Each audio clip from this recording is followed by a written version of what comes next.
السلام عليكم ورحمة الله وبركاته.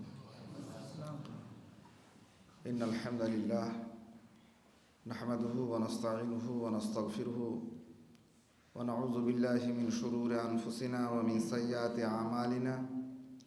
من يهده الله فلا مضل له ومن يضلل فلا هادي له، وأشهد أن لا إله إلا الله وحده لا شريك له، وأشهد أن محمدا عبده ورسوله. أعوذ بالله من الشيطان الرجيم. بسم الله الرحمن الرحيم. يا أيها الذين آمنوا اتقوا الله حق تقاته ولا تموتن إلا وأنتم مسلمون. يا أيها الناس اتقوا ربكم الذي خلقكم من نفس واحدة وخلق منها زوجها وبث منهما رجالا كثيرا ونساء، واتقوا الله الذي تساءلون به والأرحام إن الله كان عليكم رقيبا. يا أيها الذين آمنوا اتقوا الله وقولوا قولا سديدا يصلح لكم أعمالكم ويغفر لكم ذنوبكم ومن يطع الله ورسوله فقد فاز فوزا عظيما. সম্মানিত সভাপতি, আজকের নয়াবস্তিয়া জামে মসজিদে আয়োজিত এই সান্ধ্য সমাবেশে আলোচক হিসেবে উপস্থিত ঘোড়ারা সালাফিয়া মাদ্রাসার সুযোগ্য শিক্ষক মণ্ডলী, সামনে বসে থাকা সুধী শ্রোতৃ মণ্ডলী, মহান আল্লাহ আমাদের প্রতি অনেক অনুগ্রহ করেছেন। যে কজন মানুষ আমরা বসেছি, আসার সৌভাগ্য পেয়েছি, এটি মহান রবের অনেক অনুগ্রহ। পৃথিবীতে কেউই সাধারণত খুব ভালোবাসা না থাকলে কাউকে কারোর ঘরে নিয়ে যায় না। মানুষ কাউকে নিজের বাসা বাড়িতে নিয়ে যায়, সেটা খুব ভালোবাসার একটা লক্ষণ, যাকে তাকে নিয়ে যায় না। আমরা আফসোস করি, আফসোসের কোনো জায়গায় নেই, এসব আফসোস টাফসোস কিছু নয়। বিষয়টা হচ্ছে, আমি উত্তর চব্বিশ পরগনার বহু মানুষের বাড়িতে এক দুদিন নয়, দিনের পর দিন আমাদের শায়েকের বাড়িতে থেকেছি। কোনো সূত্রে নয়, শুধুই ভালোবাসার টানে। আল্লাহ সুবহানাহু তাআলা কুল কায়নাতের মালিক, নিজের ঘরে সবাইকে আর ঠাঁই দিতে চাইছেন না। মানুষ যেভাবে দুর্নীতির বেড়াজালে, আবর্জনার জঞ্জালে পরিপূর্ণ হয়েছে, আল্লাহ সুবহানাহু তাআলা বেছে বেছে খুব প্রিয় মানুষদেরকেই তার ঘরে নিয়ে আসেন। আমরা বলছি আসছেন না, আসছেন না নয়, আল্লাহ আনছেন না। খুব কষ্ট করবার বিষয় হলেও কথাটাকে অনুভব করতে হবে, কথাটাকে আমাদেরকে বুঝতে হবে, এর সত্যতায় আমাদেরকে উপনীত হতে হবে। নইলে মানুষের তো সময়ের অভাব নেই, বহু সময় বহু জায়গাতে ব্যয় করছে, কিন্তু আল্লাহর ঘরে এসে কিছুক্ষণ দিনের কথা শুনবো, এটার সৌভাগ্য তারা পাচ্ছেন না। তাদের কাছে যেতে হবে, আরও বেশি বেশি করে পৌঁছতে হবে যে ভাই, আল্লাহর সঙ্গে এমন কি নাফরমানি করছো যে আল্লাহ তোমাকে তার ঘরেও ঢুকতে দিচ্ছেন না? কি এমন গাদ্দারি প্রতারণা করে রেখেছো, এত বড় অপরাধ যে আল্লাহ ঘরে ঢোকার জন্য একবার নিষেধাজ্ঞা জারি করে দিয়েছেন?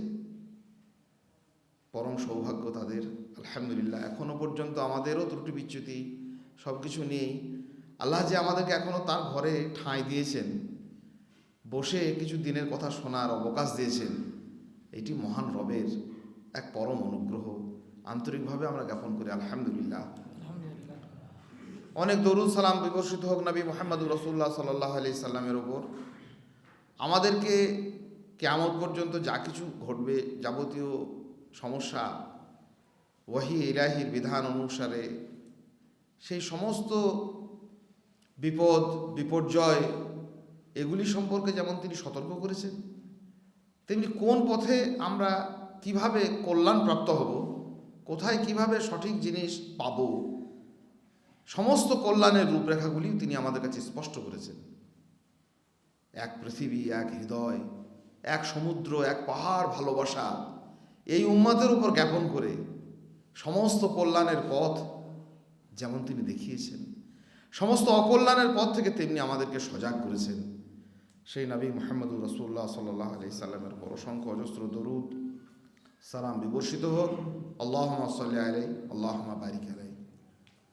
বিষয়টা হচ্ছে, কি এমন হলো, কোথায় আমরা পৌঁছে গেলাম, শুধু নয়া বস্তায় জামে মসজিদে নয়, অনেক বড় বড় সালাফি কনফারেন্স হচ্ছে পশ্চিমবাংলায়, পশ্চিমবাংলার বাইরে। শায়েখরা গেছেন, গিয়ে দেখছি সে আয়োজনের মানে কোনো ত্রুটি নেই, আলোচক মণ্ডলীর উপস্থিতির কোনো ত্রুটি নেই, ব্যবস্থাপনার কোনো ধরনের খামতি নেই। সামনে বসে আছে মুষ্টিমেয় 2-4টে লোক, বিশাল বিশাল কনফারেন্স, যাদের আলোচনা শোনার জন্য দেশ বিদেশের মানুষ মুখিয়ে থাকে, তারা এসে বসে রয়েছেন স্টেজে, লোকজন নেই। কি করবেন? করবো যেটা সেটাও আমাদের সব ঠিক করা আছে। আহলে হাদিসদের মানহাজ কিয়ামত পর্যন্ত কোনো ত্রুটি বিচ্যুতি নেই। কেউ যদি না শোনে, মনে করুন না এমনও দুর্দিন যদি কোনোদিন আসে, আল্লাহ না করুক, আহলুল হাদিসদেরকে কথা বলতে হবে। ওর কাকে বলবে? কেউ না শুনলে বাতাসে কথা ভাসবে। আহলে হাদিসরা চিরকাল বলেছেন, এমনও আহলে হাদিসরা কথা বলেছেন, বাতাসে ইথার তরঙ্গে ভাসিয়ে দিতে হবে, নইলে আর কোনো এর বিকল্প বলে কিছু নেই। কেউ তো নেই বলার, কোথায় পালাবে, ছুটবে বা আর কত, উদাসীন বালি ঢাকবে না পদরেখা, প্রাক পৌরাণিক বাল্য বন্ধু যত, বিগত সবাই তুমি অসহায় একা। কেউ আর নেই। জাবরিয়া, কাদরিয়া, মুতাজিলিয়া, জাহামিয়া সব নিজের নিজের কারখানা খুলে বসে আছে। কোরআন আর সুন্নাহ বলার জন্য আপনি তো বাকি আছেন। কাজেই আপনার সামনে শ্রোতা থাক আর নাই বা থাক, আপনার জনসমাবেশে লোক আসুক আর নাই আসুক, বাতাসে রন্ধ্রে রন্ধ্রে এই কথা কিন্তু আপনাকে পৌঁছতেই হবে। কারণ কে আমাদের মাঠে সব জবাব দিতে হবে। আল্লাহ সব ডাকবেন, নূহ আলাইহিস সালামকে ডাকবেন, অন্যান্য নবীদেরকে ডাকবেন, ডেকে বলবেন কি ব্যাপার, রেসালাত পৌঁছেছে? বলে হ্যাঁ পৌঁছেছে। কমরা মিথ্যা সাক্ষী দেবে, বলবে না আমাদের কাছে পৌঁছয় নাই। কে সাক্ষী? বলে আমার সাক্ষী, আমাদের সাক্ষী, গোটা মানব জাতির সাক্ষী মুহাম্মদ সাল্লাল্লাহু আলাইহি সাল্লাম এবং তার উম্মত। আমরাই সাক্ষী দিতে হবে আমাদেরকে। সাক্ষী কি করে দেবো কাজ না করলে? সাক্ষী এটাই যে আমরা বলেছিলাম, আমরা করেছিলাম। আমরা কঠিন সময়ে আমাদের সামনে মানুষ ছিল না, আমাদের সামনে শ্রোতা ছিল না, আমাদের সামনে দল ছিল না, আমাদের আরও অনেক কিছু অনুপস্থিতি ছিল, কিন্তু কাউকে না পেয়ে আহলে হাদিসদের মানহাজ বাতাসের ইথার তরঙ্গেও তারা তাদের কথাকে ভাসিয়ে দিয়েছেন। ইনশাআল্লাহ তাআলা আজিজ যতদিন থাকবেন, নবী সাল্লাল্লাহু আলাইহি সাল্লাম বলেছেন, তুবা লিল গুরাবা আল্লাযিনা ইয়াসলিহুনা ইযা ফাসাদান নাস। আজ দিগন্তে মরীচিকাও যে নেই, নির্মম নির্মেঘ মহাকাশ, নিষাদের মন মায়া মৃগে মজে নেই, আজ দিকে দিকে সমূহ সর্বনাশ। যখন মানুষ দুর্যোগে আর ঘন ঘটায়, ফেতনায় আর ফাসাদে, বিপর্যয়ে একদম জর্জরিত হয়ে যায়, রাসূল সাল্লাল্লাহু আলাইহি ওয়াসাল্লাম বলছেন যে আমার উম্মতের একটা দল, এক শ্রেণীর মানুষ থাকবে যারা ইসলাহ করবে, মাথা উঁচু করে কথা বলবে। আমরা আপনারা তো তাই। কাজেই নিজেদের সেই মানহাজের ওপর অবিচল থেকে কোনো গ্লানি নেই, কোনো আফসোস নেই, কোনো ধরনের হতাশার কোনো কারণ নেই। আমাদের কথা বলতেই হবে। কিছু সময় কিছু মানুষ আসবে, কিছু মানুষ যাবে, খুব অল্প সংখ্যক কিছু মানুষকে পাবো ইনশাআল্লাহ তাআলা আজিজ। যেভাবে আমাদের পূর্বসূরীরা, আমাদের পূর্বের মানুষরা, সালাফরা বলেছেন, খুব অল্প সংখ্যক মানুষের সামনেও তারা বলেছেন, খুব অল্প সংখ্যক আয়োজনের মধ্যেও তারা কথা বলেছেন। আগামী দিনে আমরা আবার আসবো, আবার কথা বলবো। কোনো জনসংখ্যা বৃদ্ধি আমাদেরকে যেমন আহ্লাদিত করে দেয় না, জনসংখ্যার আতিশয্য যেমন আমরা যেমন মানে আলাদা করে কোনোভাবে সেটাকে হাইলাইট করতে পারি না, তেমনি কোনো সমাবেশের কমতি, তাদের সংকীর্ণতা, তাদের সংখ্যাল্পতা আমাদেরকে হতাশাগ্রস্ত করবে না। এটি একজন আহলুল হাদিস হিসাবে, সালাফি মানহাজের একজন উত্তরাধিকারী হিসাবে আমাদের হৃদয়ে যেন থাকে। আল্লাহ সেটাকে কায়েম রাখেন, আল্লাহুম্মা আমিন। আমরা কি বলবো?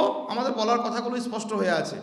যুগ যুগান্তর ধরে, পৃথিবীর সৃষ্টির আবহমান কাল ধরে, নূহ আলাইহিস সালাতু ওয়াস তাসলিম থেকে নিয়ে নবী মুহাম্মদুর রাসূলুল্লাহ সাল্লাল্লাহু আলাইহি সাল্লাম পর্যন্ত তারা যে কথাগুলি বলেছিলেন, যে কথা প্রতিটি মানুষ প্রতিদিন চায় কিন্তু জানে না যে কি চাইছে। মানুষ চাইছে, মানুষের অনন্ত চাহিদা আছে, চাহিদা পূরণের কোনো উপলক্ষ নেই।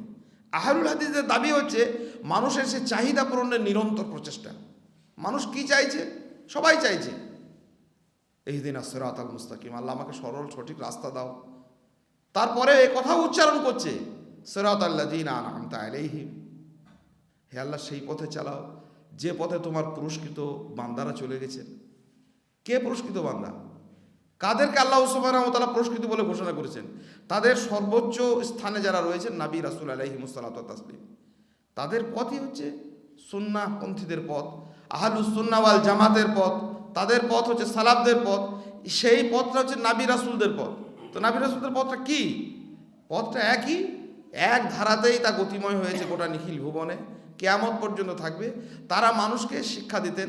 শেষ পর্যন্ত নবী মুহাম্মদুর রাসূলুল্লাহ সাল্লাল্লাহু আলাইহি সাল্লামের সাহাবায়ে কিরাম রাদিয়াল্লাহু তাআলা আনহুম, যাদেরকে আমরা হেদায়েতের মানদণ্ড বলি, যাদেরকে আমরা কোরআন এবং সুন্নাহর মানদণ্ড বলি, যাদেরকে আমরা উদুল এবং নির্ভরযোগ্য বলে মনে করি, তাদের রীতিনীতিগুলো কেমন ছিল এই কথা তারা প্রচার করবে। আমাদেরকে দায়িত্ব দুটি কথা, সহজ সরলভাবে তাদের কাছে আল্লাহ সুবহানাহু ওয়া তাআলা স্পষ্ট করছে যে হেদায়েত প্রাপ্তির জন্য তোমাদের শর্ত হচ্ছে ফাইন আমানু বিমিথলি মা আমানতুম বি, তাদের মতো ঈমান আনতে হবে। সাহাবায়ে কেরামদের মতো ঈমান আনয়ন হেদায়েত প্রাপ্তির সুস্পষ্ট একটা পরিচয়। ফাকাদি তাদা, তবে তোমরা হেদায়েত পাবে, আর যদি না করো তাহলে হলো না, গন্ডগোল হয়ে গেল।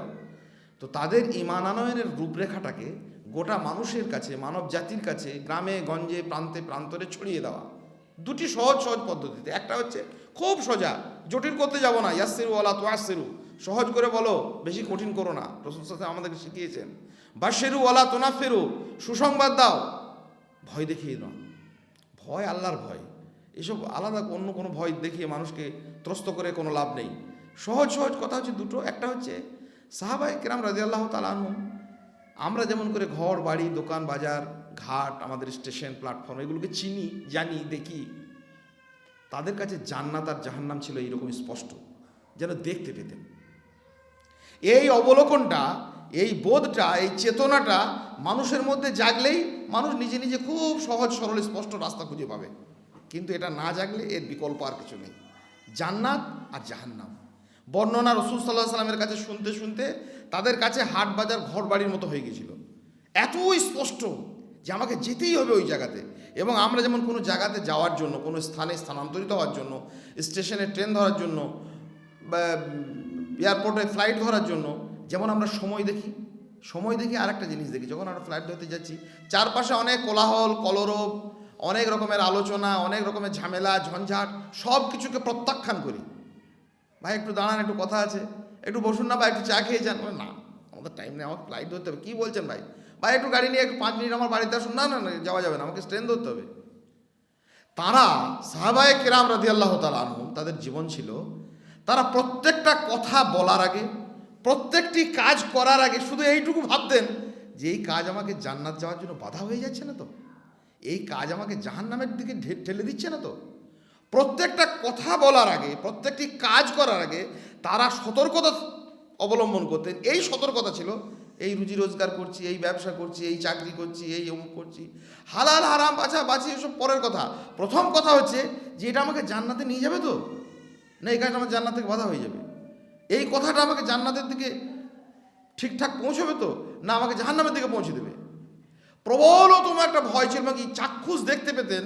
আমরা যেমন ট্রেন ধরতে গিয়ে, আমরা যেমন এতে এয়ারপোর্টে ফ্লাইট ধরতে গিয়ে যেমন সতর্ক থাকি যে আমার এই কোনো কাজটা এই করে চা খেতে গিয়ে আমার ফ্লাইটটা মিস হয়ে যাবে না তো, এর সঙ্গে দুটো কথা বলতে গিয়ে আমার ট্রেন ফেল হয়ে যাবে না তো, তেমনি করে তারা প্রত্যেক কথায় এবং প্রত্যেক কাজে এই সতর্কতা থাকতো যে এই কাজ আমাকে জান্নাত থেকে বাধা সৃষ্টি করছে কিনা, এটা আমাকে জাহান্নামের দিকে ঢুকিয়ে দিচ্ছে কিনা।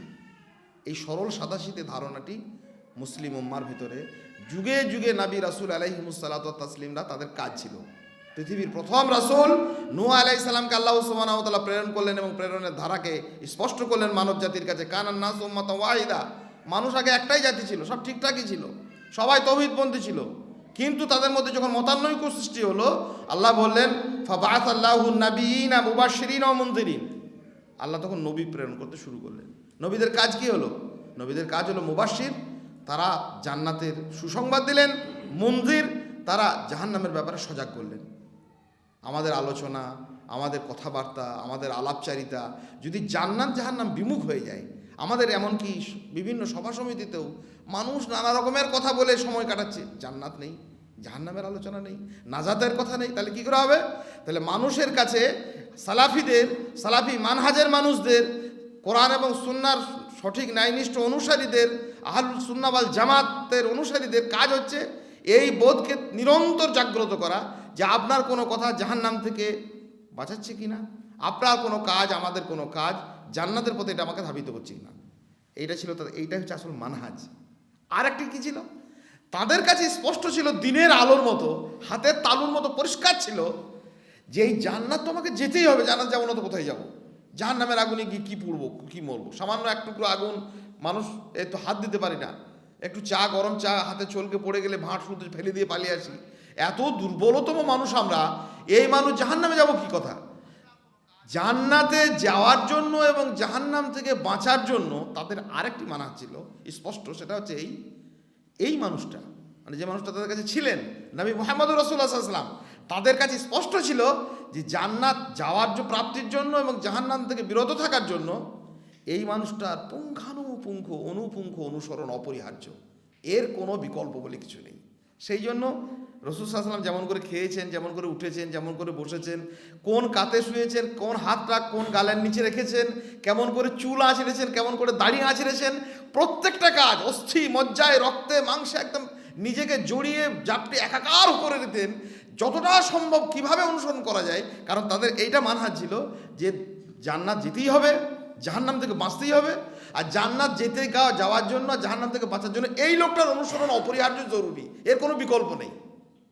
দুটি ছোট ছোট কথা, যখনই মিস্টেক করবেন, যখনই আমরা এগুলো ভুলে যাব, আর এই দুটি কথার উপরে যদি সারা পৃথিবীর উম্মাত এক হয়, এই দুটি কথার উপরে তাদের মধ্যে ঐক্য আসবে, তাদের মধ্যে পরহেজগারিতা আসবে, তাদের মধ্যে তাকওয়া আসবে।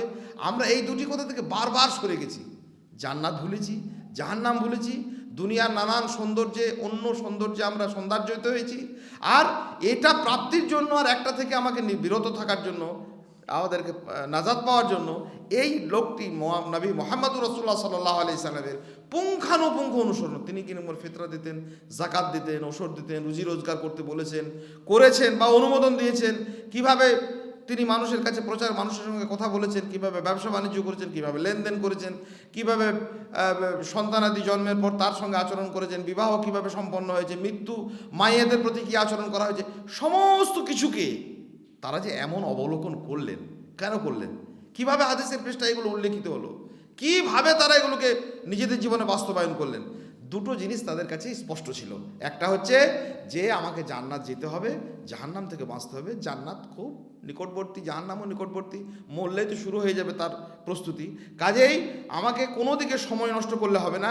ট্রেন ধরার জন্য মানুষের যেমন ব্যাকুলতা ব্যগ্রতা থাকে, আমাদের অন্য কোনো কাজের জন্য যেমন আমরা চারপাশের কোলাহল কলরবকে উপেক্ষা করে আমি নিজের গন্তব্যের দিকে ছুটে যাই, তেমনি করে আমার জীবনগামী এই গাড়িটাকে নিয়ে আমার গন্তব্যের দিকে আমরা ছুটে চলেছি সবাই, মরলেই আমাদের সাথে হিসেব নিকেশ শুরু। কাজে আমাকে জান্নাত প্রাপ্তির জন্য এবং জাহান্নাম থেকে বাঁচার জন্য এই নবী মুহাম্মদুর রাসূলুল্লাহ সাল্লাল্লাহু আলাইহি সাল্লামের পুঙ্খানুপুঙ্খ অনুপুঙ্খ অনুসরণ আমাদের জন্য অপরিহার্য, জরুরি। এটি আমাদেরকে মনে রাখতে হবে।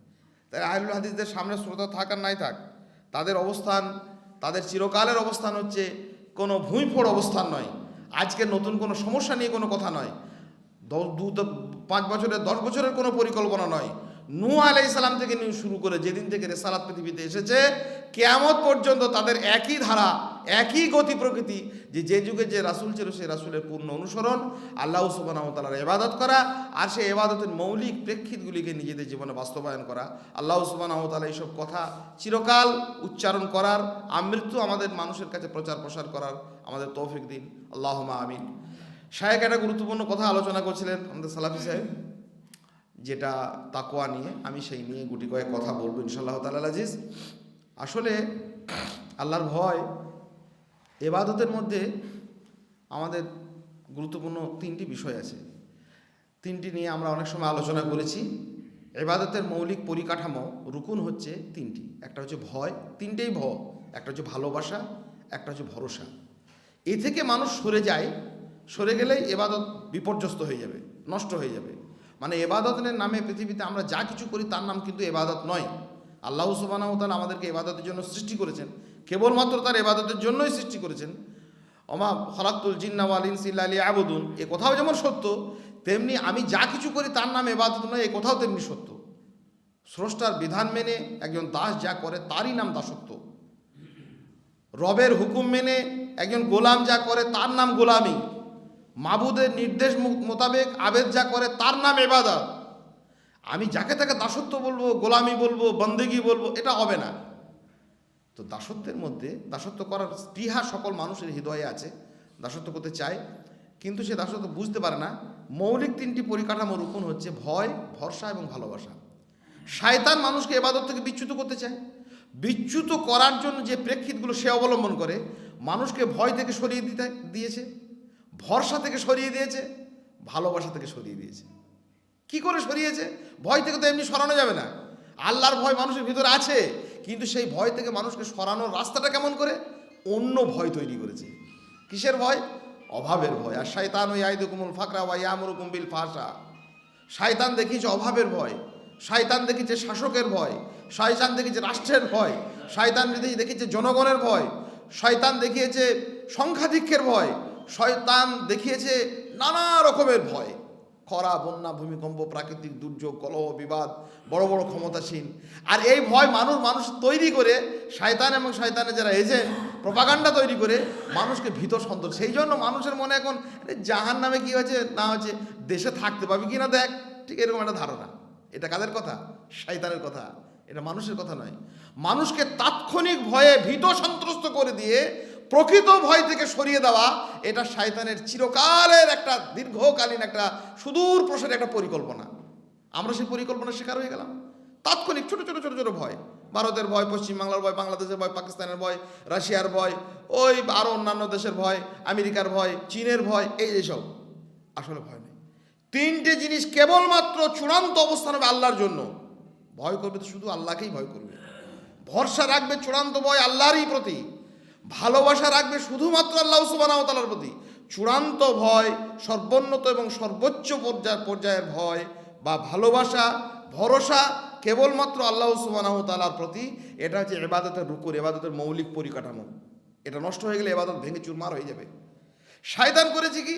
যেমন করে ভয়ের সৃষ্টি করেছে শয়তান এবং তার এজেন্টরা, মিনাল জিন্নাত ওয়ান নাস, মানুষ এবং শয়তান মিলে, তেমনি করে অন্য ভালোবাসা তৈরি করেছে। এমন ভালোবাসাময় জিনিস পৃথিবীতে তৈরি করেছে, রং বেরঙের, নানা রকমের বিনোদনের, নানা রকমের কথোপকথনের, নানা রকমের গল্পের, নানা রকমের সাহিত্যের, নানা রকমের গান বাজনা, নানা রকমের পোশাক আশাকের, নানা রকমের খাদ্য সম্মারের এত আয়োজন এরা করে রেখেছে রঙিন পৃথিবী, যেন ভালোবাসাটা আস্তে আস্তে কমে যায় আল্লাহর প্রতি।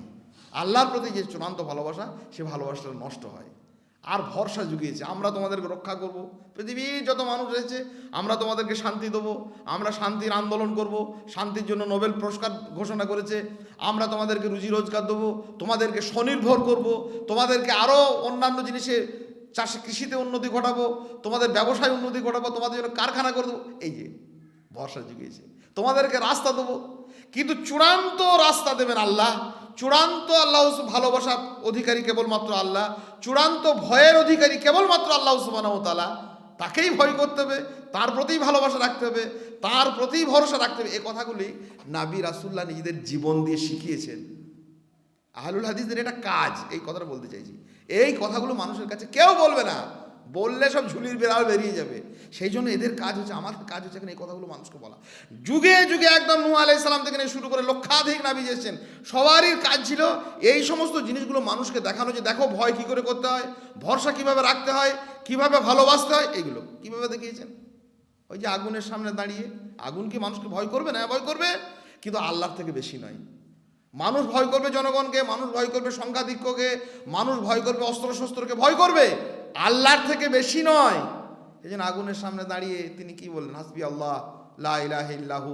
তিনি বলেন ইন্না সলাতি ওয়া নুসুকি মাহিয়া ওয়া মামাতি লিল্লাহি রাব্বিল আলামিন, সব আল্লাহর জন্য, সব কিছু নাই। আগুনকে ভয় করি, কিন্তু আল্লাহর থেকে বেশি করি না।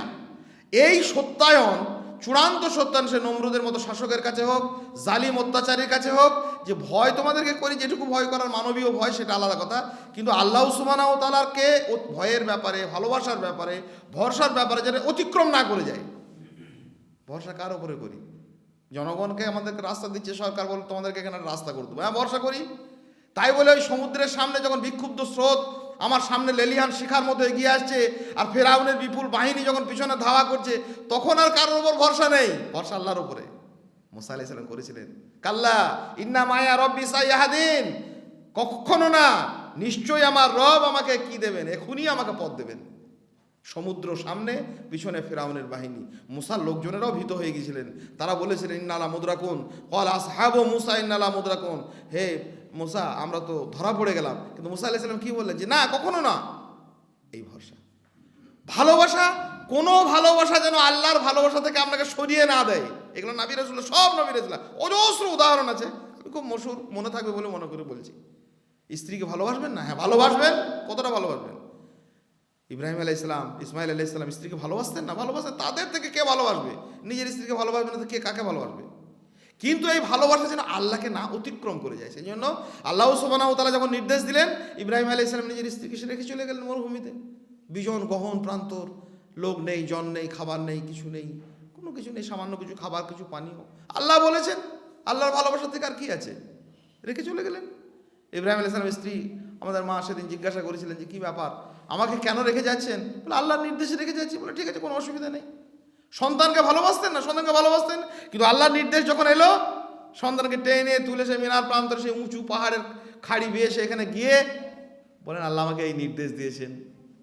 ছেলেও তেমনি, ছেলে বলছেন ফাফাল মা তোমার আব্বা, আল্লাহ যা বলেছেন আপনি তাই করে ফেলুন। আল্লাহ বলেছেন জবাই করতে, আপনি করে ফেলুন। সাতাজিদুন ইনশাআল্লাহু মিনাস সাবিরিন, আমাকে আপনি ধৈর্যশীলদের মধ্যেই পাবেন। মানে আপনি জবাই করবেন, আমি ছুটে পালাবো এটা নয়। আল্লাহ বলেছেন, আল্লাহর ভালোবাসা আমার ভালোবাসার থেকে অনেক বড়। ছেলেও জানতো, বাপও জানতো। ছেলেও জানতেন, বাপও জানতেন। আমার বাপও জানে না আর আমিও জানি না যে আল্লাহকে বেশি ভালোবাসতে হয়। তাহলে কি করে ইবাদত হবে? সেই জন্য ইবাদতকে বিপর্যস্ত করার জন্য পৃথিবীর সবাই উঠে পড়ে লেগেছে, শয়তান লেগেছে, শয়তানের দলবল লেগেছে, মুসলিমদের নাম করে লেগেছে। সেই জন্য ভালোবাসার নাম করে অন্য কিছু ভালোবাসা, ভয়ের নাম করে কত রকমের ভয়। অভাবের ভয় থেকে সুদ খাইয়েছে, ঘুষ খাইয়েছে, মাফিয়া রাজ তৈরি করেছে, গুন্ডা রাজ তৈরি করেছে, সারা পৃথিবীর ইকোনমিক্সকে ভেঙে চুরমার করে দিয়েছে বেঈমানেরা। সারা পৃথিবীর সব থেকে বড় মেধাগুলো কিসে ব্যয় হয় জানেন? পৃথিবী ধ্বংসের কাজে, পৃথিবী গড়ার কাজে নয়। সারা পৃথিবীর সর্বোন্নত মেধাগুলো তৈরি হয়, ব্যবহার হয় আজকে পৃথিবীটাকে কি করে ধ্বংস করা যায়, কত বোমা বানানো যায়, কত অস্ত্র তৈরি করা যায়, কত পর্নোগ্রাফি তৈরি করে যুবকদেরকে নষ্ট করা যায়, কত মাদকদ্রব্য পাচার করা যায়, কত হিরোইন মাফিয়া তৈরি করা যায়। এই কাজগুলো ছোটোখাটো লোকের কাজ নয়। পৃথিবীর সর্বোন্নত মেধাগুলি পৃথিবী ধ্বংসের কাজে আজকে নিমজ্জিত। আর পৃথিবী গড়ছে, একটা সবুজ গাছপালা লাগাচ্ছে কারা? সব থেকে সাধারণ, আমাদের মতো আপনাদের মতো সাধারণ মানুষেরা।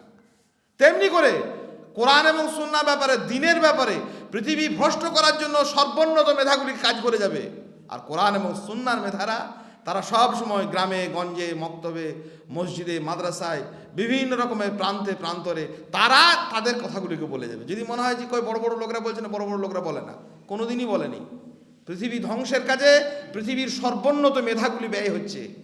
আর পৃথিবী গড়ার কাজে কে করছে? যারা চাষ করছেন, মানুষ খেয়ে যেটা বেঁচে থাকে, রুজি রোজগার, চাল খায়, ধান খায়, ভাত খায়, ফুল ফসল কে অর্জন করে, কে উপার্জন করে, কে লাগায়, কে মানুষের জন্য ঘর বাড়ি তৈরি করে, কে রাস্তাঘাট তৈরি করে? খুব সাধারণ মানুষেরা। তেমনি করে এই দিনের ব্যাপারে এই অবকাঠামো তৈরির জন্য সমাজের বড় বড় ব্যক্তিত্ব সব ধ্বংসের কাজে তারা একদম লিপ্ত হয়ে আছে। রাশিয়াতে বসে বসে, ফিলিস্তিনে বসে বসে বড় বড় পত্রিকা লেখা হচ্ছে, বই লেখা হচ্ছে, কোরআন আর সুন্নাহকে কি করে বিপর্যস্ত করা যায় তার জন্য বড় বড় কি করা হয়েছে, সেক্টর তৈরি হয়েছে। আর আপনার এই মসজিদে, মক্তবে, গ্রামে গঞ্জে, মাদ্রাসায়, মহল্লায় সাধারণ এই কোরআন সুন্নাহর এই আলেমরা মানুষের কাছে কাছে গিয়ে তারা তৌহিদের কথা, সুন্নাহর কথা, রিসালাতের কথা প্রচার করছে। এইটা আহলে হাদিসদের মানহাজ। এটা যদি না বুঝতে আমরা সক্ষম হই তাহলে খুব বিপর্যস্ত হয়ে পড়ব। কাজেই আমাদেরকে ভয়, ভরসা এবং ভালোবাসায় একাত্ম হতে হবে, আল্লাহর প্রতি ন্যস্ত হতে হবে। দ্বিতীয় কথাটি, যদি উল্টো পাল্টা হয়ে যায়, শুধু আল্লাহকে ভয় করি, শুধু আল্লাহকে ভয়ের নাম করে মানুষ বিভ্রান্ত হয়ে গেছে। ভালোবাসাও ছিল না, ভরসাও ছিল না। শুধু আল্লাহর প্রতি ভালোবাসার নাম করে মানুষ বিভ্রান্ত হয়ে গেছে, তার ভয়ও ছিল না আর ভরসাও ছিল না। শুধু ভরসার নাম করে মানুষ বিভ্রান্ত হয়ে গেছে, তার ভয় ছিল না, ভালোবাসা ছিল না। কীরকম ব্যাপার? তিনটে জিনিস হচ্ছে, তিনটে অবকাঠামোটা বলে দিই। ভয় যখন থাকবে আল্লাহর, তখন সে মানুষ কি করবে? পাপ থেকে দূরে থাকবে। আল্লাহর ভয়, পাপ এটা করবো না, এটা কুফর, এটা নেফাক, এটা শিরক, এটা বেদাত, এ থেকে বেঁচে থাকার জন্য ভয় দরকার। ভালো কাজ বেশি বেশি করবো, দান করবো, সাদকা করবো, সালাত আদায় করবো, সিয়াম পালন করবো, এর জন্য ভালোবাসা দরকার। আর জান্নাত পাবো, জাহান্নাম থেকে বাঁচবো, এই কাজগুলো আমার বেকার হচ্ছে না, ইনশাল্লাহ আশাবাদী, এ ভরসার জন্য রাজা, এর জন্য আমার ভরসা দরকার। তিনটে জিনিসের তিনটে কাজ। কিন্তু তিনটে যখন গন্ডগোল হয়ে যাচ্ছে, শুধু ভয় করছে একটা দল, শুধু আল্লাহ, নেফাক, এটা কুফর, এটা শিরক, এটা বেদাত, এটা ছেড়ে দিতে হবে, এটা মানলে চলবে না, এর মানলে চিরকালের জন্য কাফের হয়ে যাবে, মুশরিক হয়ে যাবে। এই করতে গিয়ে, শুধু ভয়বাদী হতে গিয়ে, আতঙ্কবাদী হতে গিয়ে ওরা জঙ্গি হয়েছে, খারিজি হয়ে গেছে। ওদের মধ্যে ভালোবাসাও ছিল না, ভরসাও ছিল না যে আল্লাহ মাফ করবেন, আল্লাহ ক্ষমা করতে পারেন, আল্লাহ ভালোবাসতে পারেন। ওই বোধ থেকে ওরা সরে গিয়েছিল। শুধু ভয়ের নাম করে, ভয় করতে গিয়ে, ভয় দেখাতে গিয়ে আতঙ্কবাদী হয়ে ওরা খারেজি হয়ে গেল। ভালো করে মনে রাখবেন। আর একটা দল, ওরা শুধু বললো ভালোবাসি, ওদের ভয়ও নেই, ভরসাও নেই। ভালোবাসা প্রকাশ করতে করতে করতে করতে ওরা কি হলো, ওই যে জিকিরের হালকায় লা ইলাহা ইল্লাল্লাহ দেওয়ানা হয়ে গেল। আউলিয়া হতে গিয়ে ওরা দেউলিয়া হয়ে গেল। মসজিদে মসজিদে আসে, এখনো আসছে দেখবেন। আমরা আল্লাহর পথে মানুষকে ডাকি, আমরা ইমানের কথা বলি, ইমানের দাওয়াত দিয়ে আর কিছু বুঝি না। এতই ভালোবাসা, ঘর বাড়ি সংসার ছেড়ে দিয়ে গ্রামে গঞ্জে প্রান্তে প্রান্তরে বেরিয়ে পড়লো। আর আমরা আল্লাহর কথা বলি। আমরা কি গো, ইমান মানে কি? বলে ইমান মানে আল্লাহ থেকে হয়, মানুষ থেকে হয় না। কি হয়, কতটা হয়, কিচ্ছু নাই। নামাজ কি করে পড়তে হয়? বলে আপনি আপনার মতো পড়ুন, আমি আমার মতো পড়ি, পড়লেই হলো। এরা ভালোবাসার নাম করে এরা কি হলো, বিভ্রান্ত হলো। আর একটা দল ভরসা, বললে ওই ভয় থাক আর নাই বা থাক, ভরসা ভালোবাসা থাক আর নাই বা থাক। আল্লাহ যখন আমাদেরকে সৃষ্টি করেছেন, ইমান যখন আল্লাহ ইলাহা ইল্লাল্লাহ বলি জান্নাতে চলে যাব। দিনও নাই, ইসলাম নেই, কিছুই নেই। এরা হলো মুরজিয়া। পৃথিবীর বিভ্রান্ত দলগুলো মূলত নবী রাসূলদের শেখানো পদ্ধতিগুলি কোনো না কোনো জায়গাতে মিস্টেক করছে। ওদের মধ্যে হয় ভয় ছিল না, নইলে ভালোবাসা ছিল না, নইলে ভরসা ছিল না। তিনটির মধ্যে সামঞ্জস্য থাকবে ইবাদতের মধ্যে। আমাদের শায়েখ ভয় নিয়ে বলছিলেন, তাকওয়া নিয়ে গুরুত্বপূর্ণ কথা। আমরা আমাদের জীবনের প্রত্যেকটি কাজে, আমাদের ইবাদতের মধ্যে বিশেষ করে আল্লাহর প্রতি সর্বোন্নত চূড়ান্ত ভয়, আল্লাহ সুবহানাহু ওয়া তাআলার প্রতি গভীর ভালোবাসা। আল্লাহ সুবহানাহু ওয়া তাআলা থেকে আমাদেরকে কে বেশি ভালোবাসেন? আল্লাহ সুবহানাহু ওয়া তাআলার উপরেই চূড়ান্ত ভরসা। এগুলিকে আমরা আমাদের হৃদয়ে যাপন করব। আল্লাহ আমাদের সেই তৌফিক দিন, আল্লাহুম্মা আমিন। আল্লাহর ভয়, তাকওয়া, এটা পৃথিবীর সর্বোন্নত একটা সম্পদ। এই নিয়েই আমাদের এই সভাতে একটা বক্তব্য রেখেছিলাম, শায়েখরাও ছিলেন। তো আজকে আমি, তাকওয়া তো অনেক ফজিলতপূর্ণ বিষয়, পৃথিবীর সর্বোন্নত একটা বিষয়, যে বিষয় আপনাকে সমস্ত ভালো কাজের দিকে উদ্বুদ্ধ করতে পারে, সমস্ত মন্দ কাজ থেকে আমাকে আপনাকে বিরত রাখতে পারে। তাকওয়া মানুষের জীবনের জন্য একটা সম্পদ, তাকওয়া মানুষের জীবনের জন্য একটা বড় নিয়ামত, তাকওয়া মানুষের জীবনের জন্য একটা বড় কল্যাণকর প্রেক্ষিত, যেটি থাকলে পৃথিবীর যে কোনো কাজ আপনার জন্য সহজ হয়ে যাবে। ভালো কাজ, যে কোনো মন্দ কাজ থেকে বিরত থাকা আপনার জন্য সহজ হয়ে যাবে। এই তাকওয়া সম্পর্কে পবিত্র কোরআনে অনেক কথা আছে, সুন্নাতে অনেক কথা বলা হয়েছে।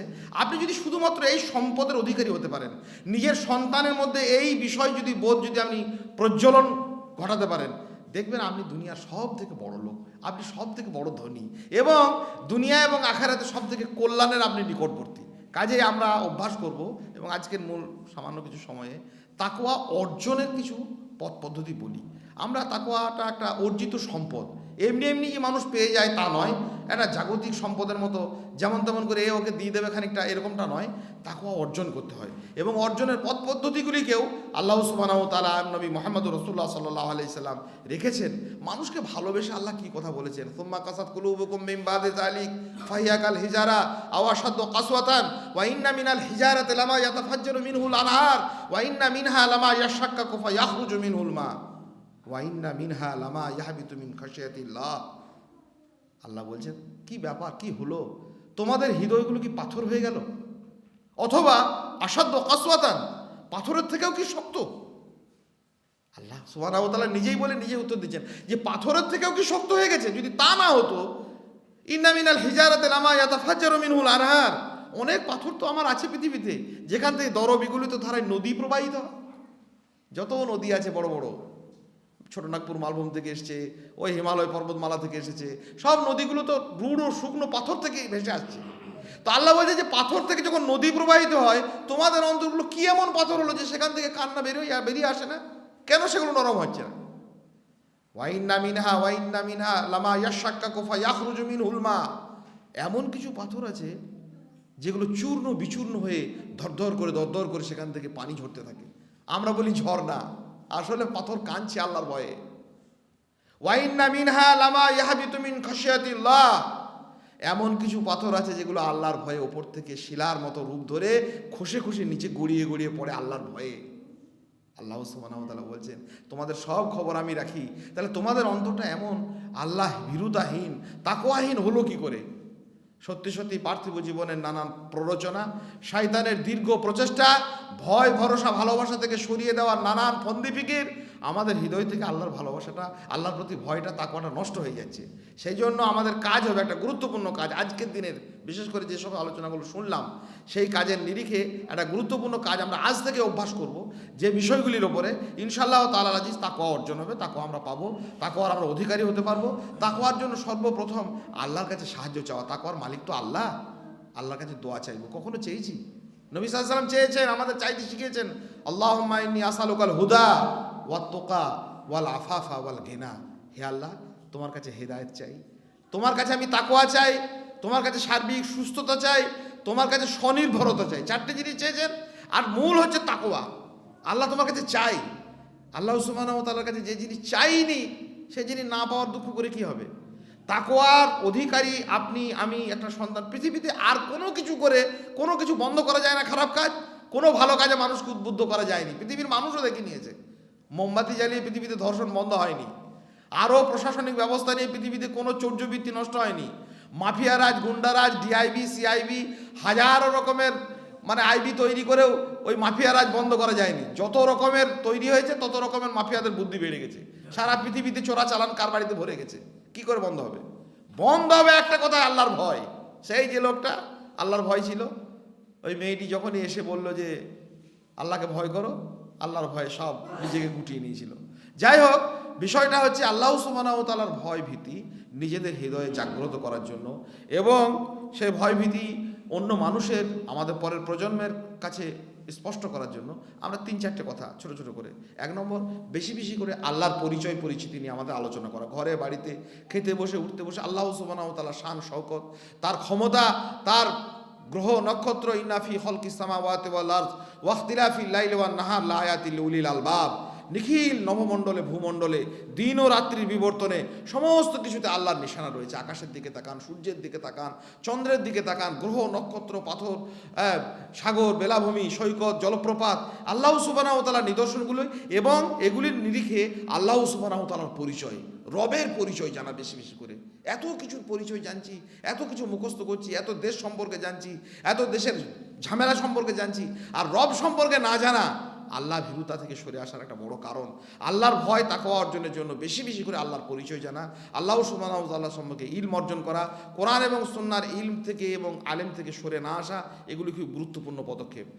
যে কোনোভাবে আমরা প্রতিদিন অন্তত এই বরকতময় কিতাব কোরআনের একজন নিবিড় পাঠক হই। কোরআন একটা বরকতময় জিনিস। কোরআন নিজেই কিতাবুন মুবারাকুন, আর এতে মধ্যে নিহিত রয়েছে প্রচণ্ড পবিত্র, বিপুল পরিমাণে আল্লাহ সুবহানাহু ওয়া তাআলার সৌন্দর্য, এবং তার নির্দেশনামার মধ্যে রয়েছে প্রভূত কল্যাণ। সেই কোরআনের আমরা পাঠক হই। আল্লাহ ভীরুতার জন্য এটা খুব গুরুত্বপূর্ণ একটা বিষয়। আপনি 2 দিন 4 দিন 5 দিন তেলাওয়াত করেন, মন যাচ্ছে না, কষ্ট করে করেন, অর্জন করার জন্য। তেতো ওষুধ প্রথম কথা খেতে ইচ্ছে যায় না, কিন্তু আপনি দেখবেন খাবেন কোনো ভালো জিনিস, আস্তে আস্তে ওটাকে আপনার অভ্যস্ত হবে। তেমনি করে মনে করে কোরআনের আয়াতগুলোকে, মধুর এই শব্দগুলোকে আপনি পড়ি, নিজের হাতে কোরআন মাজিদ নিয়ে, অথবা যদি না পড়তে পারি কারো কাছে শুনি, এতে তাকওয়া বৃদ্ধি হয়, এতে তাকওয়া অর্জন হয়। নিরন্তর চেষ্টা করা, ইবাদতের ব্যাপারে কোনো রকমের কার্পণ্য না করা। ইবাদত আল্লাহর ভয়ে, আল্লাহর ভালোবাসায়, আল্লাহর ভরসায় ইবাদতকে টেনে হিঁচড়ে নিজের শরীরটাকে মসজিদে নিয়ে আসুন, আল্লাহর ঘরে আসুন, আল্লাহর ঘরে আল্লাহর ভীতি তৈরি হয়। এটা খুব একটা গুরুত্বপূর্ণ পথ পদ্ধতি। আল্লাহ সুবহানাহু ওয়া তাআলার একটা বরকতময় ঘর, এটা আল্লাহ পাক রব্বুল আলামিন তৈরি করেছেন মানব জাতির জন্য, এবং এই ঘরকে পৃথিবীর প্রথম ঘর বলে আখ্যায়িত করেছেন। আর এই ঘরে নিয়মিত আসি, নিয়মিত ফরজ ইবাদতগুলিকে সুন্দরভাবে সুসম্পন্ন করি। এর মধ্যে অনেক ফজিলত রয়েছে এবং তাকওয়া অর্জনের নানান প্রেক্ষিত রয়েছে। ফরজ ইবাদতগুলির সাথে সাথে নফল ইবাদতগুলি করা আমরা অনেক সময় ভুলে যাই এবং গুরুত্ব দিই না। তাকওয়াটা বিভিন্ন কারণে আমাদের নষ্ট হয়ে যায়। আপনি ফরজ ইবাদত করলেন, তো ফরজ ইবাদত পরে পরে আপনি নফলগুলো বেশি বেশি করলেন। নফল করলে কি হয়? আল্লাহ বলছেন আমি তাকে ভালোবাসি। কীরকম ভালোবাসি? হাদিসে কুদসিতে আল্লাহ সুবহানাহু ওয়া তাআলা বলেছেন যে নির্দিষ্ট ফরজ ইবাদত, 17 রাকাত ফরজ নামাজ, 1 মাস রোজা, এসবগুলো বাদ দিয়ে, তারপরেও অতিরিক্ত, নফল মানেই হচ্ছে অতিরিক্ত যখন আমরা সুন্নাত, বিতের বা অন্যান্য বেশি করে মসজিদে আসা, বিভিন্ন সময়ের সালাত, বিভিন্ন সময়ের সিয়াম, বিভিন্ন সময়ের সাদকা বেশি বেশি করলে কি হয়? আল্লাহ সুবহানাহু ওয়া তাআলা বলছেন আমি তার প্রতি খুশি হই। কেমন খুশি হই? আমি তাকে ভালোবেসে ফেলি। আল্লাহ বলছেন আমি তার চোখ হয়ে যাই যেন সে আর মন্দ কিছু না দেখে, আমি তার কান হয়ে যাই যেন সে আর মন্দ কিছু না শোনে। কে বলছেন?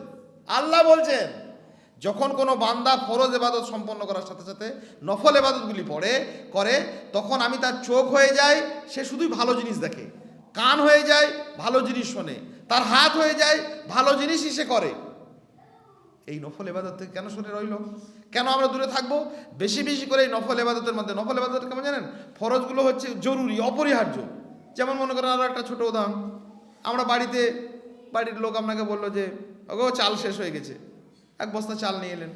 গ্যাসটা শেষ হয়ে গেছে, একটা সিলিন্ডার গ্যাস নিয়ে হাঁক পাক করে কোনো সাইকেলে করে নিয়ে এলেন, এই গ্যাস রাখুন।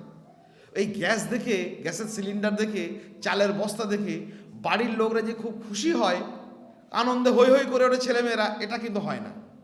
কিন্তু এটা ফরজ, অপরিহার্য, জরুরি। কিন্তু জরুরি জিনিস চাল এনেছে তো কি আর আনন্দ? বউ আনন্দ হবে না, ছেলেমেয়েরা অত খুশির ব্যাপার নাই, এনেছে দরকার হচ্ছে এনেছে। কিন্তু তার সঙ্গে বাড়তি যদি আপনি গোটা চারেক আইসক্রিমের প্যাকেট নিয়ে আসেন, খুশিতে সব ডগমগ করবে, কারণ ওটা পাওনা ছিল না, ওটা কথা ছিল না, ওটা আপনি বাড়তি নিয়ে এসছেন। নফল ইবাদত, ফরজ ইবাদত তো আল্লাহ জানে যে আমার ভয় তো করবে, না করলে জাহান্নামে যাবে, সেজন্য করতেই হবে। কিন্তু ফরজের সাথে সাথে যখন নফল সুন্নতগুলো বেশি বেশি করলেন না, ওই বাড়িতে আইসক্রিম আনলে ছেলেমেয়েরা যেন খুশিতে আল্লাহতে আটকানো হয়ে যায়। এতগুলো লজেন্স নিয়ে এলেন, কোনোদিন কোনো আরেকটা জিলিপি নিয়ে এলেন, গরম গরম ভাজা আরও অন্যান্য বাদাম নিয়ে এলেন, তখন ছেলেমেয়েরা জানলো যে এটা চাল এনেছে, ডাল এনেছে, গ্যাস এনেছে। এইসবগুলো নয়, ওইগুলোই ফরজ, কিন্তু সুন্নাহ নফল এগুলো বাড়তিগুলোতে দেখে আনন্দে আটখানা হয়ে ওঠে। আল্লাহ সুবহানাহু ওয়া তাআলার প্রতি ভয়, তার প্রতি ভালোবাসা, তাকওয়া কি করে হবে? আল্লাহ বলছেন একটা মানুষের আমি চোখ হয়ে যায়, কান হয়ে যায়, তো কি হবে? তার আর তাকওয়ার অভাব থাকবে? সেই জন্য ফরজ সলাতের, ফরজ সিয়ামের, ফরজ সাদকা, জাকাতের যেগুলো ফরজ অপরিহার্য সেগুলো করতেই হবে। তার সাথে সাথে বেশি বেশি করে নফল ইবাদতগুলি পালন করা। এগুলির মধ্যে অনেক কল্যাণ রয়েছে, অনেক কল্যাণের প্রেক্ষিত রয়েছে। বেশি বেশি করে নবী রাসূল আলাইহিমুস সালাতু ওয়াত তাসলিমদের জীবনী অর্জন করা। জেনে রাখবেন, নবী রাসূলদের জীবনীর ভিতরে পৃথিবীর সমস্ত আবহমান কালের মানব জাতির সমস্ত কল্যাণের পথরেখা কিন্তু নিহিত রয়েছে। এত মানুষের ছবি দেখছি, কখনো দুঃখ হয় না, লজ্জা হয় না? নবী রাসূলদের জীবনী আপনাকে কি থ্রিলার, কেউ বলছে সাহিত্য, কেউ বলছে রোমাঞ্চ, কেউ বলছে ওই কি বলবো ওই নানা রকমের নাটক, কেউ বলছে গোয়েন্দা সিরিজ। আপনি যদি নবী রাসূলদের জীবনী একটা ছেলেকে শেখাতে শুরু করেন যে এর থেকে থ্রিলার, এর থেকে বড় রোমাঞ্চকর, এর থেকে এমন রহস্যময় আর জিনিস কি হতে পারে? আমাদের বাপ আদম আর আমাদের মা হাওয়া এলেন দুটো মানুষ এই গোটা পৃথিবীর মতো একটা বিস্তীর্ণ একটা গ্রহে, আর তো কেউ ছিল না। সমুদ্র চারিদিকে, বেলাভূমি, জলভূমি, বন জঙ্গল, অরণ্য, বিস্তীর্ণ মরুভূমি। দুজন মানুষ কি করে বেঁচে রইলেন? কি করে তারা নৌকো তৈরি করলেন? কি করে এপার থেকে ওপারে গেলেন? কেমন করে তারা খেলেন? রোমাঞ্চ হবে না? আপনার শিউরে উঠবে না শরীর? মুসা আলাইহিস সালাম কেমন করে সেই বদ্ধভূমিতে একা দাঁড়িয়ে রয়ে স্ত্রী আর ছেলে মেয়েদেরকে পাঠিয়ে দিয়ে কোথাও আগুন আনতে চলে গেলেন। আল্লাহ বললেন তোমার জুতো খুলে দাও, ইখদান আলাইক ইন্নাহু বিল ওয়াদিল মুকাদ্দাসে তোয়া, এটা পবিত্র তোয়া ময়দান। তোয়া ময়দানে তিনি কি করলেন, তার স্ত্রীরা বা কি করলো? ইচ্ছা হয় না? সারা মরুভূমি মিশরের সুতোতে আর দড়িতে ভরে দেওয়া হলো, সব সাপে পরিণত হয়ে গেল। একা মুসা আলাইহিস সালাম লাঠি হাতে দাঁড়িয়ে আছেন, সব সাপ তাক দিকে মুখ করে আসছে। পৃথিবীর কোন গল্প, কোন নাটক, কোন সাহিত্য, কোন মজাদার জিনিস এর থেকে বড় গুরুত্বপূর্ণ? এটা সত্য, এটা গল্প নয়, এটা কাহিনী নয়। নবী রাসূল আলাইহিমুস সালাতু ওয়াত তাসলিমদের জীবনী পড়া আপনার জন্য, তাকওয়া অর্জনের জন্য খুব গুরুত্বপূর্ণ শাক। আমরা পড়িনি পবিত্র কোরআনে 25 জন নবী জীবনী পড়তে পারিনি, তা নিয়ে আলোচনা করতে পারিনি। আমরা 50 জন সিনেমার লোকের নাম রেখেছি, ফুটবলারের নাম রেখেছি, রাজনৈতিক নেতাদের নাম রেখেছি, চিটিংবাজদের নাম রেখেছি, প্রতারকদের নাম রেখেছি, মাফিয়াদের নাম ছেলেদের মুখে মুখস্থ হয়ে গেল। আর 25 জন নবী যারা গোটা মানব জাতির রূপকার, গোটা মনুষ্যত্বকে যারা তৈরি করেছেন, তাদের নাম মনে রাখতে পারলাম না।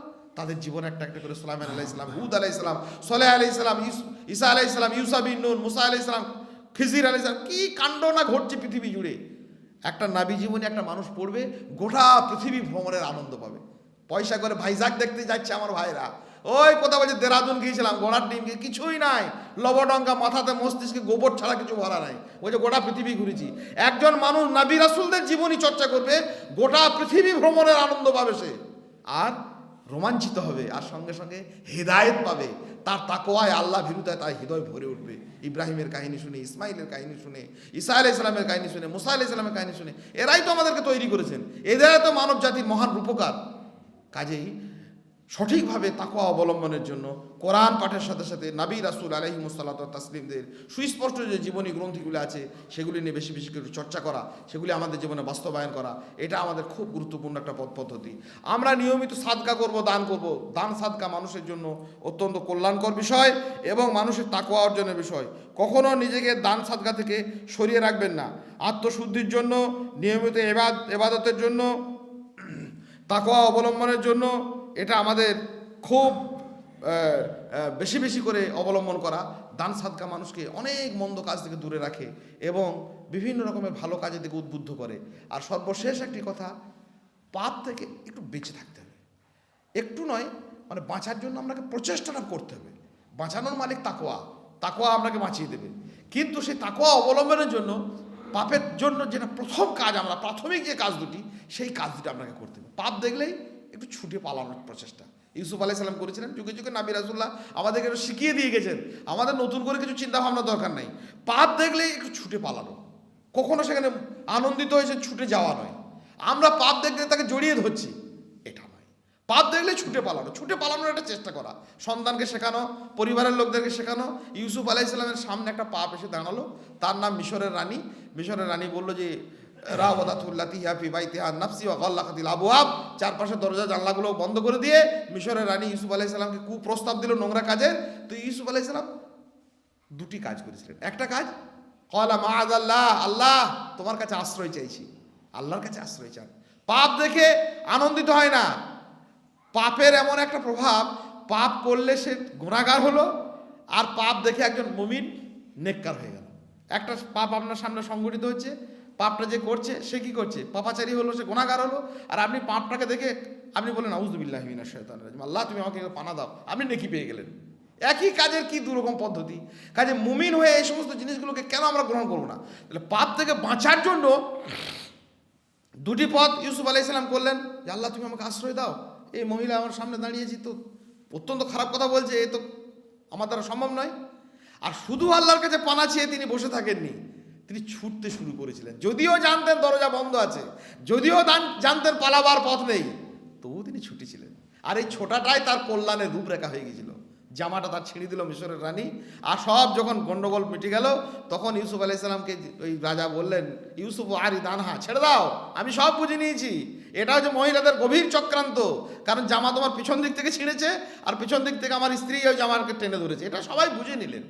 এই যে জামাটা পিছন দিক থেকে ছিল, উনি যদি দাঁড়িয়ে থাকতেন তাহলে সামনাসামনি আক্রমণ হতো, তাহলে কিন্তু এই অপদস্থতা থেকে তিনি বাঁচতে পারতেন না। তাহলে পালিয়ে যাওয়াটা, পাপ থেকে ছুটে পালানোটা তার কল্যাণের একটা প্রেক্ষিত হলো। আমাদেরকে তাকওয়া অবলম্বনের জন্য আমরা প্রথমত আল্লাহর কাছে আশ্রয় চাই, আল্লাহ তুমি আমাকে বাঁচাও। আর আমরা নিজেদের মতো করে আমরা ছুটতে শুরু করি, সুদ হোক, ঘুষ হোক, আরও নোংরামি হোক, অশ্লীলতা হোক, বেদাত হোক, থাকবো না ওখানে, পালিয়ে যাই। পারছি না কিছু বলতে, কিছু করতে পারছি না, অন্তত আমি পালিয়ে যাই। এটা আমাদেরকে প্রচেষ্টা করতে হবে। বেশি বেশি করে আমাদেরকে এই ব্যাপারে মনোযোগী হতে হবে। নবী রাসূল আলাইহিমুসসালাতু তাসলিমদের জীবনী পাঠ খুব বেশি বেশি করে আমাদের চর্চিত অভ্যস্ত মধ্যে নিয়ে আসতে হবে। ফিতনার যুগ, খুব বড় বড় ফিতনার সম্মুখীন আমরা হতে চলেছি। বিভিন্ন রকমের ফিতনা আমাদেরকে আগ্রাসী ভূমিকা নিয়ে এসেছে। আর শয়তানের দুরভিসন্ধিমূলক কার্যকলাপ মানুষকে ভয় থেকে সরানোর জন্য নতুন নতুনের ভয়, কিচ্ছুতে ভয় নাই। মিষ্টি পাখি চিরসবুজ থাকে তোমার নীড়, তোমার আকাশ স্বচ্ছ থাকে মেঘ করে না ভিড়, তোমার গলায় বিপন্নতার সুর থাকে না যুক্ত, তোমার জীবন সকল কলুষ হতে থাকে মুক্ত। আপনি মুমিন, উদাহরণ দিচ্ছেন আল্লাহ রসুল সাল্লাল্লাহু আলাইহি সাল্লাম। মুমিনের জীবন যেন সোনার টুকরের মতো, এমন সোনার টুকরো পুড়িয়ে পুড়িয়ে পুড়িয়ে পুড়িয়ে তাকে কি করা হয়, লাল হয়ে যায়, কিন্তু তার ওজনও কমে না, তার মূল্যও কমে না। কে? একজন মুমিন। নবী সাল্লাল্লাহু আলাইহি ওয়াসাল্লাম বলেছেন, রসুল সাল্লাল্লাহু আলাইহি ওয়াসাল্লাম বলেছেন যে তোমরা মুমিন, আমার উম্মতরা এইরকম মুমিন, সোনার টুকরের মতো। জালেমদের অত্যাচারে, বেদাতীদের অত্যাচারে, হাজারো রকমের জালেমদের প্ররোচনায় পুড়তে পারে, দগ্ধ হতে পারে, লাল হয়ে যেতে পারে, দাম কমবে না, ওজনও কমবে না। এ সোনা, পৃথিবীর অন্যান্য ধাতুদের দাম কমে যায়, ওজন কমে যায়। আর এই মুমিন হয়ে আমাদের ওই কারোর ভয় দেখিয়ে ভয় করে লাভ নেই। আমাদের দেশের কিছু মানুষ ইসলামিক স্কলারের নাম করে ডায়াসকে ব্যবহার করে, বিভিন্ন রকমের প্রোগ্রামকে ইউজ করে মানুষকে ভয় দেখাচ্ছে নানা রকমের। আল্লাহর ভয়, জাহান্নামের ভয়, আযাবের ভয়, এই ভয় যেন চূড়ান্ত ভয় থাকে। আল্লাহর প্রতি ভালোবাসাটাই যেন চূড়ান্ত থাকে। পার্থিব জীবনের এই সমস্ত তুচ্ছাতি তুচ্ছ বিষয়গুলো ভালোবাসায় আমরা যেন আটকে না পড়ি। আর ভরসাতে আমরা যেন আটকে না পড়ি। আল্লাহ সুবহানাহু ওয়া তাআলার উপর চূড়ান্ত ভরসা রাখি। আল্লাহ পাক রব্বুল আলামিন আমাদের সে তৌফিক দিন। বেশি বেশি করে তাকওয়া অবলম্বনের জন্য, তাকওয়া অর্জনের জন্য আমরা ইবাদতমুখী হব খুব বেশি বেশি করে। প্রথমত একটু কষ্ট লাগবে, খুব ফরজ সালাতের আদায় করা, ফরজ জামাতবদ্ধভাবে মসজিদে এসে নিগুড়ভাবে মসজিদের সঙ্গে গভীর একটা আত্মার প্রশান্তি। আপনি যার ঘরে যাবেন বারবার, তার সঙ্গে আপনার ভালোবাসা হবে না, এটা হয় না। 2 দিন 5 দিন 7 দিন 10 দিন, অনেকে বলে না যে আরে এই লোকটা আমার ঘর খাল করে দিল। আমাদের দেশে একটা কথা আছে, দে ওকে কিছু দে। গরিব মানুষরা আগে বড় লোকদের বাড়িতে যেত ঋণ চাইতে, ধার চাইতে, অভাবের সময়ে, বলছে আরে এই লোকটাকে কিছু দে, না রে ঘর খাল করে দিল, মানে ঘরটাকে গর্ত করে দিল। এতবার গেছে। আপনি আসবেন আল্লাহর ঘরে বারবার 5 বার নিয়মবদ্ধভাবে, তারপরেও আসবেন, তাহাজ্জুদের ওয়াক্তে আসবেন। যখন আপনি আল্লাহর ঘর দেখতে পাবেন, ছুটে গিয়ে 2 রাকাত নামাজ পড়বেন, আর আল্লাহ আপনাকে তাকওয়া দেবে না, এটা হয়? আল্লাহ সম্পর্কে এমন খারাপ ধারণা কি করে হচ্ছে? বেশি বেশি করে আসুন। যার মধ্যে তাকওয়া নেই, যার মনে হচ্ছে আল্লাহর ভয় আসছে না, চোখ দিয়ে পানি আসছে না, আপনি মিছিয়ে মিছিয়ে কান্নার ভান করলেন, এরকম করে আল্লাহর কাছে চান, আল্লাহ তুমি আমাকে তাকওয়া দাও। তাকওয়াটা পেলেই দুনিয়ার সব ভালো কাজ আপনার জন্য, আমার জন্য সহজ হয়ে যাবে। সমস্ত মন্দ কাজ থেকে বাঁচা আপনার জন্য সহজ হয়ে যাবে। আল্লাহ পাক রব্বুল আলামিন পরিপূর্ণ সেই তাকওয়ার অধিকারী করুন। আল্লাহুম্মা আমিন। বেশি বেশি করে আমাদেরকে মসজিদে গমনাগমন, নবী রাসূল আলাইহিস সালাতু তাসলিমদের জীবনচরিত, আল্লাহ সুবহানাহু ওয়া তাআলা সম্পর্কে পরিচিতি, রবের পরিচিতি, রবকে বেশি বেশি করে চেনা, রবকে বেশি বেশি করে জানা, না হলে সব বাকি থেকে যাবে। সব চেনা হলো, বাকি রয়ে গেল রবকে চেনার দেনা। এটা যেন আমাদের না হয়। আল্লাহকে আমরা বেশি বেশি করে চিনি, জানি, নবী রাসূলদের জীবনে অধ্যয়ন করি, দান সাদকা করি, ফরজ সালাতের পর বেশি বেশি করে আমরা নফল সালাতগুলো আদায় করি। আর পাপ দেখলে, বড় বড় যে সমস্ত পাপগুলো, ছোটোখাটো যাই পাপ দেখবো, সেখান থেকে যেন সরে আসি। আল্লাহ পাক রব্বুল আলামিন আমাদেরকে প্রত্যেককে পর্যাপ্ত পরিমাণ তাকওয়ার অধিকারী করুন। আল্লাহুম্মা আমিন। আল্লাহ বেশি বেশি করে আমাদেরকে তাকওয়ার অধিকারী হয়ে আমাদের সেই কাঙ্ক্ষিত গন্তব্য জান্নাতের দিকে ধাবিত হওয়ার তৌফিক দিন। আল্লাহুম্মা আমিন। যে কোনো পরিস্থিতিতে, যে কোনো প্রতিকূলতার মধ্যেও কোরআন এবং সুন্নাহর কথা বলতে, শুনতে আমাদের যেন অনাগ্রহ না তৈরি হয়। আমরা যেগুলো এগুলো বলার জন্য এবং শোনার জন্য আগ্রহী থাকি, আগ্রহ আমাদের মৃত্যু পর্যন্ত যেন জারি থাকে। আল্লাহ সেই তৌফিক দিন। আল্লাহুম্মা আমিন। গোড়ারা সালাফিয়া মাদ্রাসা, আপনারা, আপনাদের এই সমস্ত চারপাশের গ্রাম আমাদের খুব ভালোবাসার একটা জায়গা। আল্লাহ পাক রব্বুল আলামিন কিয়ামত পর্যন্ত এগুলোকে বরকরার রাখুন, এগুলোকে দ্বীনের খিদমতে আল্লাহ কবুল করুন। আল্লাহুম্মা আমিন। আস্তাগফিরুল্লাহ লি ওয়া লাকুম ওয়া লিসাইরিল মুসলিমিন ফাস্তাগফিরু ইন্নাহু হুয়াল গফুরুর রহিম।